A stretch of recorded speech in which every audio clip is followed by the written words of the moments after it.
अहम खबर, पीटीआई का बजट में वोट ना देने के लिए पीपल्स पार्टी से राब्ता। पीटीआई के असद कैसर की पीपल्स पार्टी के रहनुमा परवेज अशरफ से मुलाकात हुई।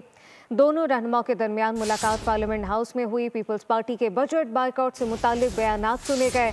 पीपल्स पार्टी संजीदा है तो बजट बायकॉट में पीटीआई का साथ दे। असद कैसर ने कहा कि परवेज अशरफ ने पेशकश बिलावल भुट्टो के सामने रखने की यकीन दहानी कराई है। बिलावल भुट्टो से आज पार्लियामेंट में मुशावरत करूंगा। तफसीलात क्या है, मलिक सईद अबान से जानते। जी बताइएगा। जी बिल्कुल, पाकिस्तान तहरीक इंसाफ की पीपल्स पार्टी से जो है वो राब्ता हुआ है और बड़ी पेशकश सामने आई है। पीटीआई रहनुमा असद कैसर ने पीपल्स पार्टी के रहनुमा राजा परवेज अशरफ से अहम मुलाकात की है, जो कि पार्लियामेंट हाउस में हुई है। असद कैसर ने कहा कि पीपल्स पार्टी के बजट बाइकाट से मुतालिक बयान सामने आ रहे हैं।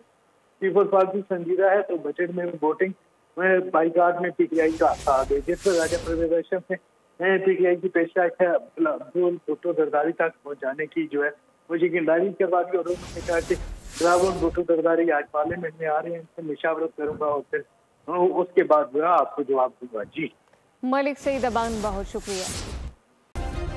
सब्सक्राइब करें और बेल दबाएं ताकि कोई खबर रह न जाए।